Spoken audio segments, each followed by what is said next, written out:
Thank you everyone for having me today. Thanks for the invitation to come speak with this group. I'm excited to be here. I did want to let you know at the beginning of this talk that I have some QR codes throughout my slides. So get your cell phone ready if you want to capture any of those. But like Ruching said, there will be a recording, so you can always see it later. I'm Star Scott. I'm with the University of Georgia. I'm the founder and manager of our Sustainable Science and Green Labs program.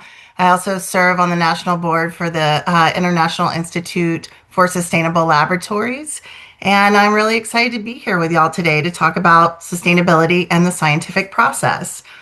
So there's a lot of contributions, very valuable contributions made by the global scientific research enterprise. We know that we're all working really hard to create positive and viable solutions for the planet, from public health to conservation to technology. The scientific enterprise serves the interests and needs of society and the environment. It supports economic growth and productivity, and science makes a lot of really incredible contributions to the planet. But for a long time, science has operated as though we are exempt from the need to mitigate our own environmental and social footprint.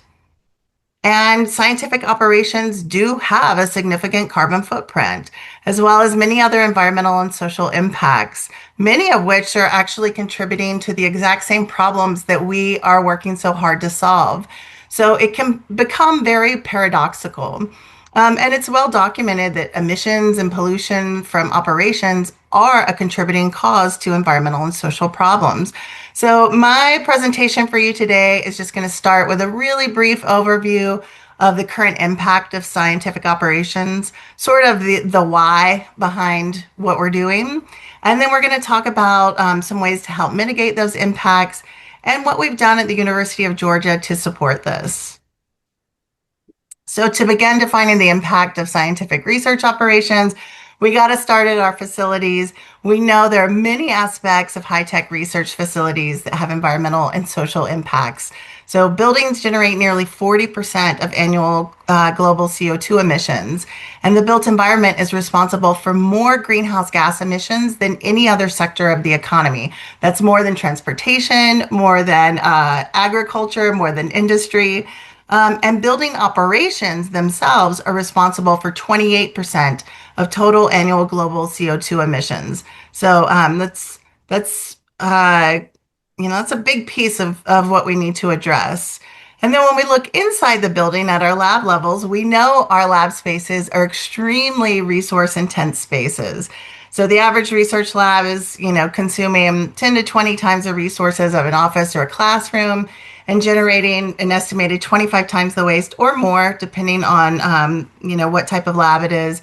At most institutions, labs are accounting for about 20 to 30% of total building space, but using around 40 to 60% of total building energy use. And we have a lot of specialized equipment, right? So on the top left of this slide, the autoclave, this one piece of equipment uses the same amount of water as 4.5 American households.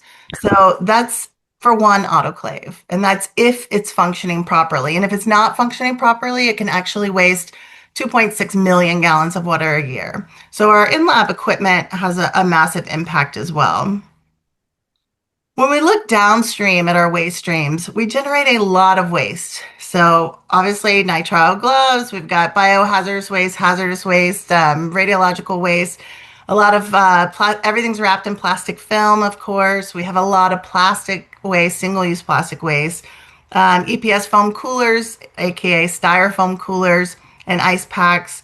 And most research institutions, most R1 research institutions like University of Georgia, are creating around 100,000 pounds of EPA regulated hazardous waste in a single year. As far as the plastic waste, Urbina et al. Said in Nature, back in 2015. That's been more than a minute now. But that the bioscientific industry was responsible for 5.5 million metric tons of plastic waste annually.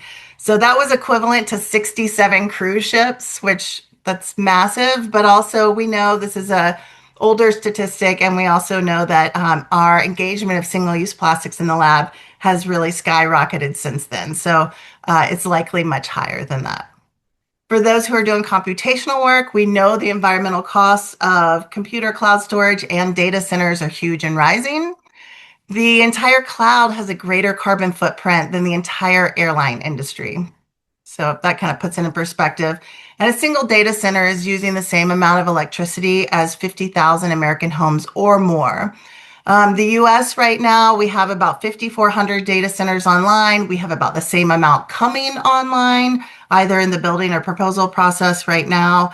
And these are coming online and being constructed without adequate environmental impact studies or consideration given to the significant detrimental impacts that they have on municipal water and power sources.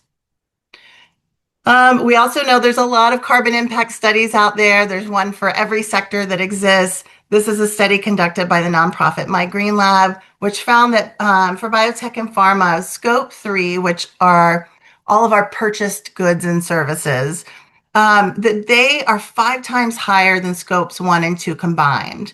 So reducing scope 3 emissions is an incredible opportunity for all of us to reduce overall emissions. And honestly, this is really great news because we have control over what we buy. So, whether you're at the lab level, administrative, or procurement level, we can impact this number. And then this is a graphic that was created by the Sustainable Purchasing Leadership Council. And it just shows that 90% of an organization's impact is happening in their supply chain. So this echoes that carbon impact study. So operations, what we've been talking about in terms of resource use and waste streams, all of that is the tip of that iceberg. But everything else underneath that iceberg are the impacts of what we buy. So this could be things like climate change. This could be human rights concerns. This could be deforestation, impacting biodiversity, and more. So we really need to be looking at what we are purchasing in our laboratories.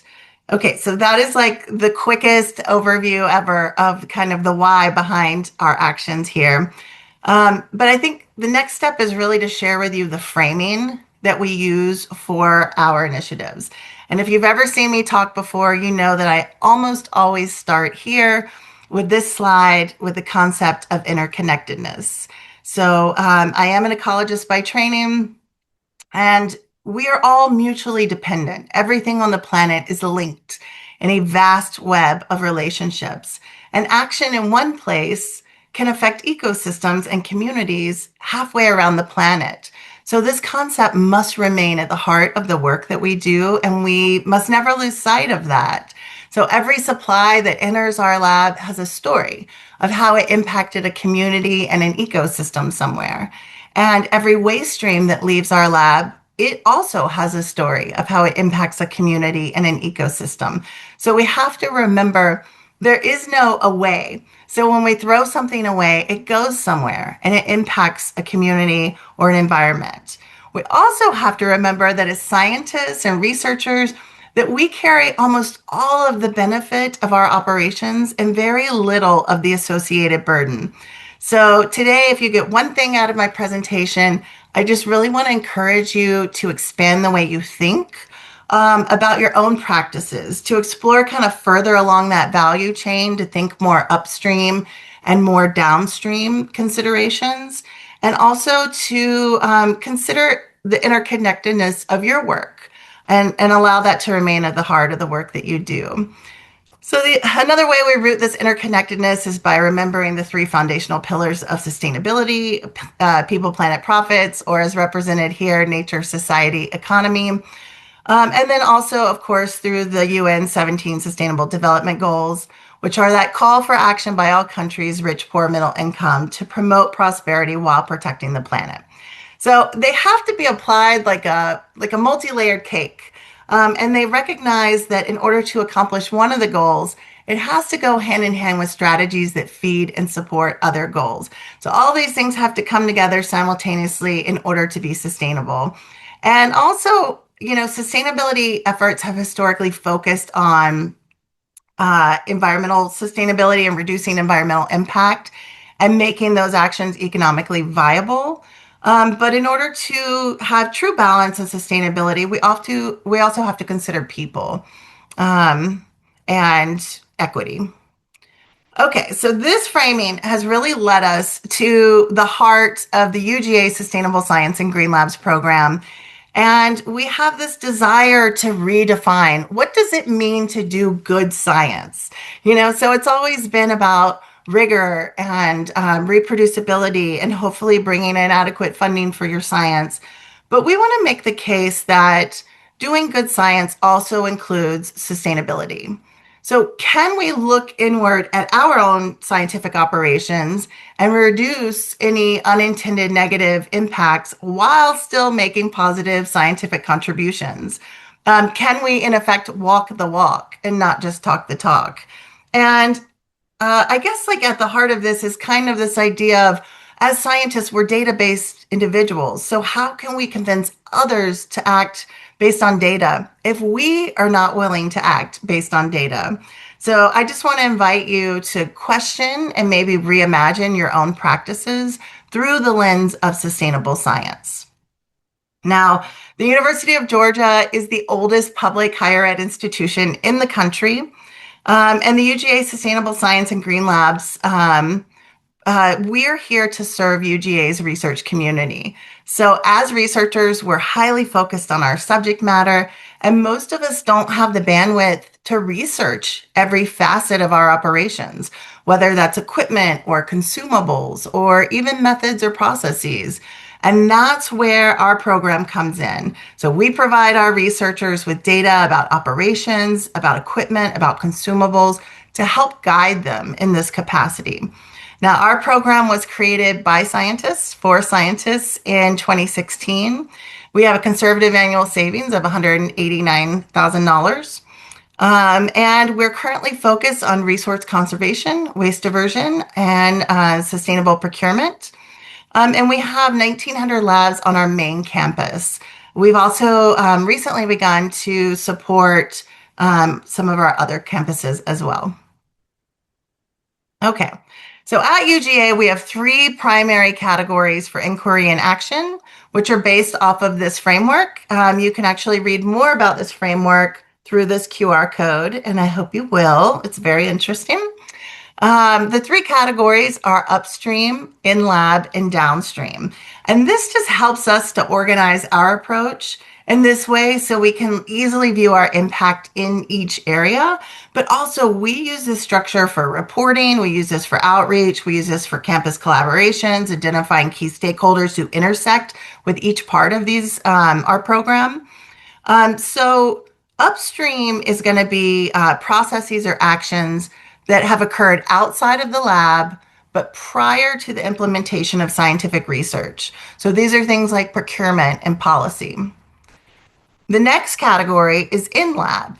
So these are actions, efforts, or processes directly impacting scientific laboratories or researchers. So these would be things like laboratory resource use, waste management and diversion, fairness and publishing and promotion, addressing invisible work. And then the last category is downstream, which focuses on outcomes and impacts that happen post-scientific process. So these are things like waste disposal, end-of-life disposition, the effects of scientific resource use, and impacts of operations. Okay, so a few of UGA's upstream initiatives are sustainable procurement, creating policy which supports sustainable science and product vendor vetting. And this link will take you to a document created by the Sustainable Purchasing Leadership Council.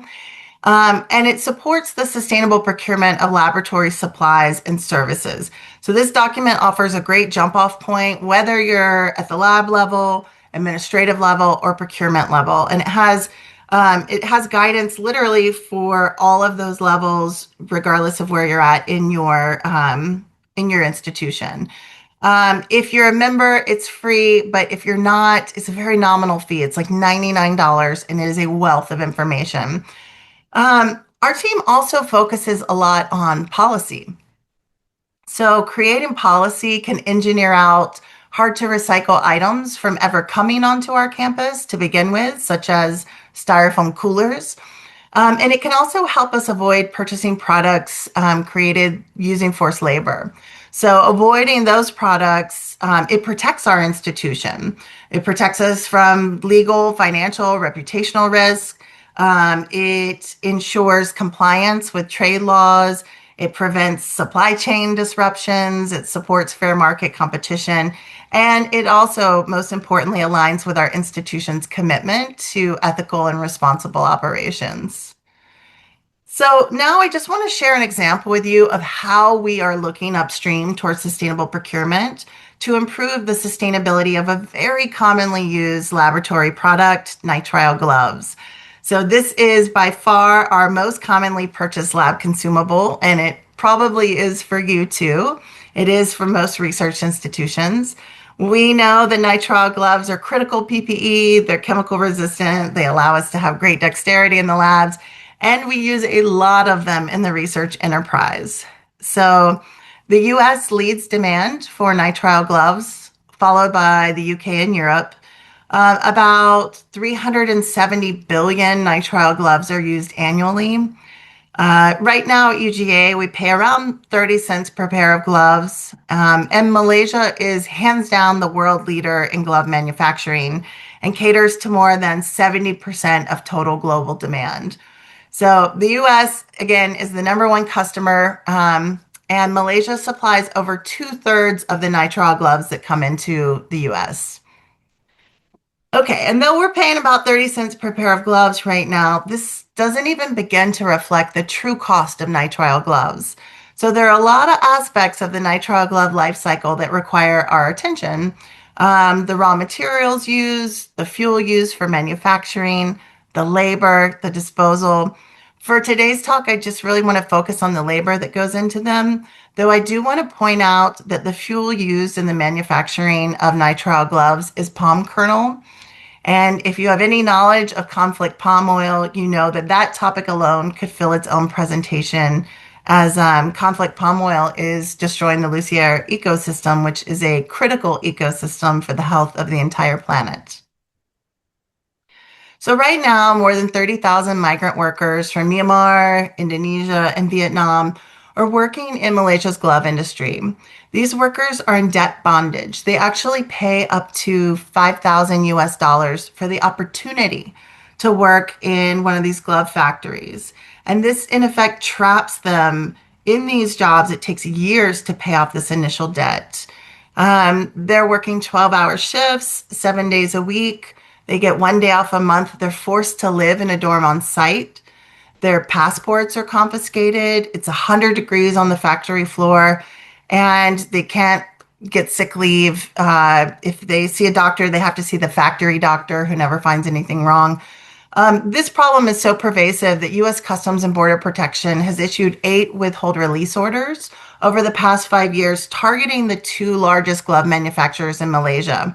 Now, a withhold release order is a prohibition of importation, basically just saying you can't bring these items into the country because they violate our trade laws. And these were issued on evidence of forced labor, debt bondage, excessive overtime, abusive working and living conditions. So when we are purchasing gloves from these manufacturers, all in the name of our good science and helping in some way, we are inadvertently driving the suffering and injustice that's happening halfway around the world. So this is just one example of many of how our laboratory procurement impacts communities outside of laboratories. And it really speaks to why we need to ensure that we are purchasing sustainably and ethically created products. So at UGA, this has been a focus of our research, and supply chain research has been a focus for us to create a safe list for our researchers to help give them purchasing preferences of suppliers who don't have these human rights concerns in their supply chains. So now I'd like to share some of our in-lab initiatives. So these are the actions that people typically think of when they think green labs. And these are things like saving water and energy, embracing green chemistry. And we're constantly striving to improve the efficiency of our lab cold storage. So we also provide timers for benchtop water baths. We use shut the sash stickers to encourage our researchers to shut the fume hood sash when it's not in use. But this could also be initiatives focusing on reducing like gender disparities among female and male PIs, or bringing awareness to the burden of invisible work, which is often experienced by researchers of color who spend a lot more time mentoring or serving on committees than do their white counterparts. Um, when we look at our benchtop water baths, so most water baths stay on 24/7, 365 because we need them when we need them, and we can't exactly predict when that's going to be. And so we actually just said we started putting these timers on all of our benchtop equipment. For every water bath that we add these timers to, we're saving about $400 per year. And we have a lot of benchtop water baths on campus, so this has had quite an impact. We think we have around 1,500. We're not exact on that number, but that is the current count. So this alone can have a big impact. We just set it to power down at the very end of the day when the last lab member is going to be leaving, and then we set it to power up about 2 hours before the earliest lab member comes in, so it'll be at temperature when it's needed. Um, we also look at cold storage best practices via the freezer challenge. I was in the lab for nearly a decade and didn't know that we were supposed to be conducting preventative maintenance on this. I'm sure y'all have all heard about the freezer challenge, so I'm not going to talk too much about it. But just raising the temperature from -80 to -70 is going to save about 30% of the energy. Last year, what we saved at UGA, we had 65 labs participate across 7 colleges and 25 departments. It was only our third year in the challenge. We saved close to 184,000 kilowatt hours, which translated into about $20,000 savings. But what's interesting is, these savings persist into the future, right? So, and then more importantly, maybe it also helps us create an institutional-wide research culture that is focused on efficiency and focused on being good stewards of our resources. So it's really interesting how this shift has begun to happen. And then also I'll say, we give out a prize. We give out a brand new high efficiency ultra low freezer to our UGA top lab every year. And this is paid for by the savings from our engagement. And of course, those savings are going to persist into future years, right? So this is just year one savings. And we haven't received our official numbers for 2026, but I am excited to see it. We had over 100 labs participate this year. But also, Dr. Ryan Weeks-Rutan is going to be speaking during the same call today, and they blew everyone out of the water last year. So hopefully he'll share how they accomplished that with us today, and we can even learn more from him. So I'm going to just jump on down to downstream initiatives that we focus on at University of Georgia. We focus on a lot of waste diversion, asset management. For waste diversion, we have our lab glass rehoming program. We have lab-specific recycling. We include green chemistry also in this category as it reduces our hazardous waste. And then for asset management, this is, decommissioning old units. Sometimes the most sustainable thing you can do is retire old equipment. This is also about rehoming equipment. So when possible, we want to rehome usable equipment to nonprofits, which will help underfunded startups get going. So our lab glass rehoming program keeps good condition lab glass, consumables, non-inventoried items out of the landfill and in use, and serving our future scientists through a partnership with our local teacher reuse store. So this is located at our Center for Hard to Recycle Materials, and it is owned and operated by our municipality, Athens Clarke County. So we're really lucky to have this teacher reuse store here, and it allows local teachers to go shop for free for items for their classrooms. As you all know, K through 12 is often very underfunded. We also know lab glass is incredibly expensive. And so we've diverted about 4.5 tons of usable glassware, lab glass, to our local schools since this program started. We also support lab recycling for enrolled labs across our 1,900 research labs. So we have a institutional approach that we're moving towards, and then we've had kind of this individual supported approach as we've moved towards that institutional approach. So the institutional approach that we are moving towards is having these recycling rooms set up in all of our lab buildings. They accept number 2 and number 5 small lab plastics, plastic film, EPS foam or styrofoam. Number 1, the refill stackers. And then we also divert the cold packs, which come in the styrofoam coolers. So here you can see this unique process that we have for recycling these materials. So the biggest challenge with recycling small lab plastics, you can see here that we're recycling even our pipette tips. We recycle any number 2 or number 5 that's smaller than a football, that is clean, non-contaminated, no pellets. But anything that could go to landfill can also go into this program. And the problem that most people see is that these materials cannot be baled. And so they just fall out and it makes a mess and it clogs machinery at the sorting facilities. But we have a local private sector business that generates these blue drums as part of their waste streams. And these blue drums just happen to be number 5 polypropylene. So we're really lucky to be part of this novel process where we put all of our tiny lab plastics in these blue drums, and then they actually get recycled and processed in the drums. So it's like a Tootsie Roll Pop situation where it just goes through the machinery all together in these drums. We recently shipped out about 100 of these drums full of lab plastics, which represented 5 months of lab recycling at UGA. Okay, there's so much more I wish I had time to share with you today, but these few initiatives are honestly just the tip of the iceberg for what we've been doing at UGA. But before I conclude, I want to share this new textbook with you, The Sustainability of Science, How Science Impacts the Environment and What Can Be Done. There's quite a few contributors to this textbook, myself included, but we're so thrilled that our publisher, the Royal Society of Chemistry, agreed to publish it open source. So it is equitably available to everyone. And we are really, really happy about that. That's very rare. And so you can literally just go follow this QR code and you can read the entire thing online, or you can, download chapters. And if you want to buy a hard copy, you can. But we're really excited that this information is not behind a paywall. It is open and accessible to everyone because the point is that we're trying to make a difference to the planet and to create more sustainable science norms moving forward. So this covers the whole of sustainable science, from supply chains to waste streams to everything in between, and we're really excited about it.